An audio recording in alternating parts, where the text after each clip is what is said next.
So I decided to make a strength build, but not this typical strength build, you know, dual wielding, colossal weapons, big bunk, one hit attack type shit, but more of like, it's basically like my quality build, but the stat requirements for some of the weapons require strength, I guess, and the cannon, so it's basically that. They play the same, like I have the butchering knife on my quality build, and I use the claymore on my strength build. I use the lance on both, and such.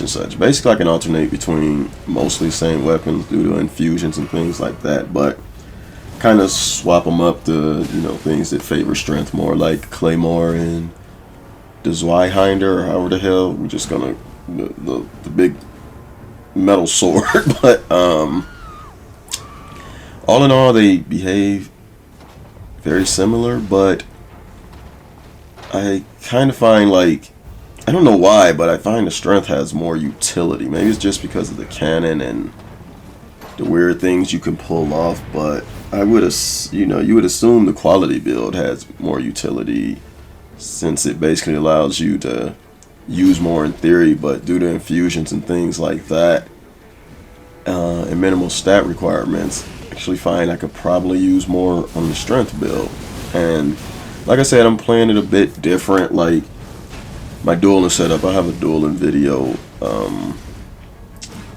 probably after this one, but I just wanted to dabble around in strength in a not so typical way, and it's not bad. Like it's not as good as a lot of the other easy builds like bleed and things like that. It's like in situations like this one, I would have just probably backstepped and spammed L2 if I was on my bleed build with River of Blood, and they definitely would have all died. Like, they didn't separate or anything. They just they just stood there. But I don't really have those, you know, one hit kill everything's on those builds. I'm not saying they don't exist. Like, you can't just stand in the doorway with like a ruined greatsword and smash the ground, and although that's more strength intelligence, but you get what I'm saying. Like, I have to do these weird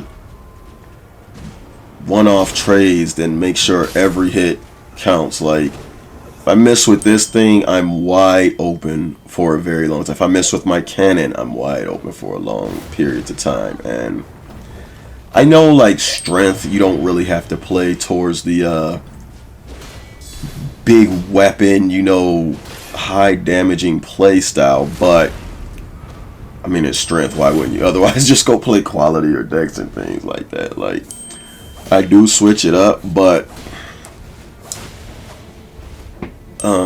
I prefer to use like strength weapons, things that hit hard. And a few problems arise when you're doing that. The first one I already mentioned, your the way you leave yourself open when you attack. Like, these weapons, like, basically a smart player, like, if you're not smart, or at least as smart as your opponent, you're gonna end up, they're just gonna end up waiting on you to swing and punishing you. That's basically it.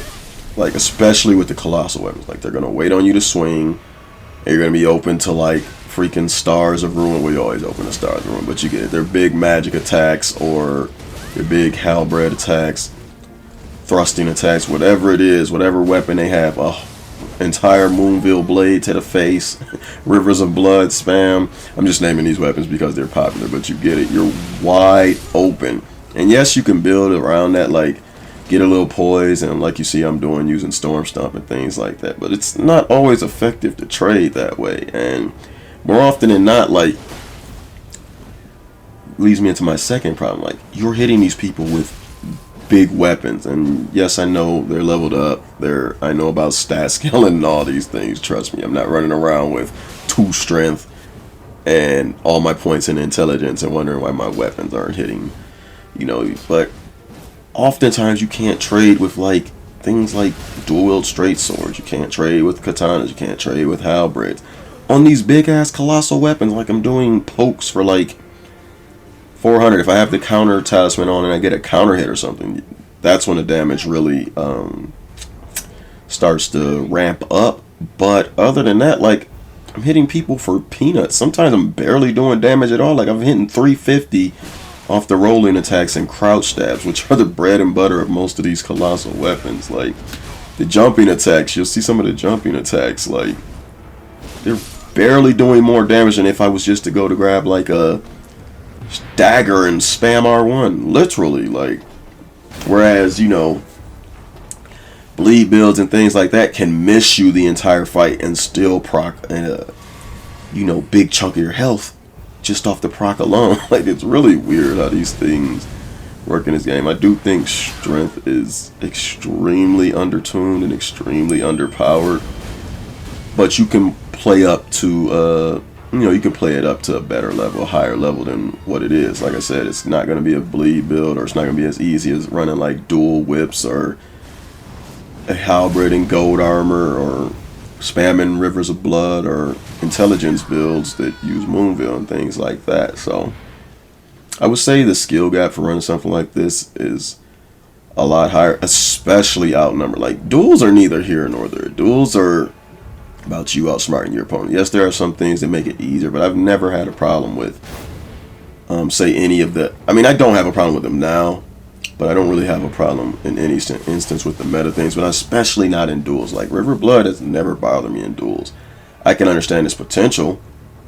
You know, the pebble, it's not really glitch, but the pebble into the thrust and attack that does like 1500 of damage. You know, I've never had a problem with that in duels or things. Moonville, I don't have a problem with that in duels. Duels are the least of my worries, because you can completely outplay people who are just terrible.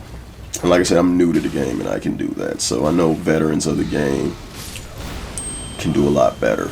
Not of the game, but of the series, you know, Soul series and things like that. We're all the same amount of knowledgeableness in this game, since we all started it around the same time, I'm guessing. But all in all, another pitfall of strength. I want to get into all these pitfalls because in future videos I'm going to show you how I choose to work around them. Like, this was drastically different than any setup I've played. Like, I'm a Frostmage main and I have a quality build. I have 2 mean builds of anime characters, and now I have this strength build. And a huge pitfall is riposting. Like, I was getting into parrying, but I'm kind of taking a back seat on it now for the most part on strength builds, because the colossal weapons, this is only usually when it's not just with the colossal weapons, but a lot of the other strength weapons, and it's like, you get the parry, but the time it takes for, I don't know what it is, like, it's, the animation should be the same, but you can't really riposte them as fast as you could, like with you had a dagger. Now you can avoid this by swapping out weapons and things like that, but again, I'm new. Also, if you shield break someone and you're like, they're holding up their shield, they're out of stamina, you've broken their stance, and you've done it with a colossal weapon swing, more often than not you're gonna have to attack them another way like that. Like, there was no way. The recovery frames are so big on the colossal weapons that I wasn't able to riposte him at all, so I just went for S-stock spam attacks, because I've been through this over and over with this weapon and you just don't have the time.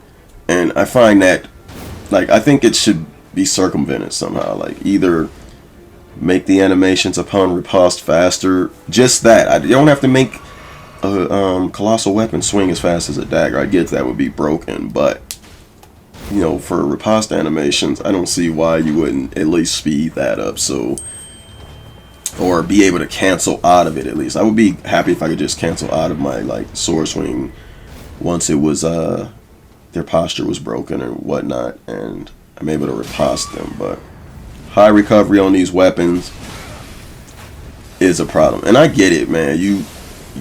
I'm choosing to play strength. Like, it's there's other options. I get it. There's bleed, magic. I don't have to play this way, so I'm not advocating for any changes or buffs or things like that. I'm just saying what I think are the problems with the pitfalls of strength. That's it. I'm not like, I don't care about nursing buffs. I never have. I never will. Like, some things annoy me for sure, but it's not in my hands whether they get changed or not. But all in all, strength is a lot of fun. You can do a lot of cool things. I'm having fun with the cannon. When you do get those big smashes off and those counter hits, it's definitely noticeable. And I think it has a higher skill gap than a lot of the other classes and things. I'm still going to be a Frostmage main, but I'm going to be playing around with this for a while just to challenge myself. I actually think I've got the Frostmage stuff down and mastered quite a bit. I was playing it nonstop, so I want to get to that level on this strength build and without having to go about it the typical way, you know, dual wielding, jump attacks, crushing people's head and things like that. I want to switch it up. I want to have variety. And I think I'm gonna be able to do this. I was gonna say it loud, but I think I'm gonna be able to do this more than on my quality build. If I feel the need, I'll swap back, but for now we're just gonna smack people with the Claymore and the Zweihander, I don't know how you pronounce it, but we're gonna use that. Any other pokey thing in the cannon, and we're gonna see how it goes with a offhand S stock. So y'all let me know if y'all want to build for this. If not, just stay tuned for more footage. Yeah, y'all stay safe. I'm gonna go ahead and get out your hair.